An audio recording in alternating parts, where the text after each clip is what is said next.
ফ্রিজে সিদ্ধ করে রাখা ডাল আমি কিভাবে রান্না করি সেটাই আজকে দেখাবো। তো দেখতেই পাচ্ছেন যে আমি ডালটাকে কীরকম মানে ঘন অবস্থায় বের করেছি।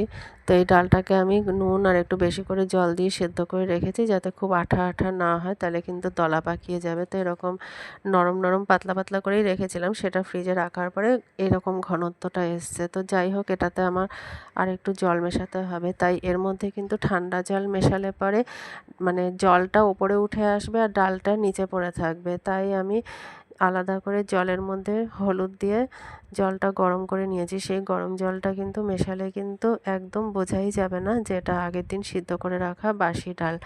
তো ওইভাবে একবার আপনারা করে দেখবেন, কোনো অংশেই স্বাদের পার্থক্য হবে না। তারপরেতে যেরকম কড়াইতে একটু বেশি করে তেল দিয়ে শুকনো লঙ্কা, পাঁচফোড়ন, পেঁয়াজ ফোড়ন দিয়ে ডালটা ফোড়ন দিয়ে নিলাম।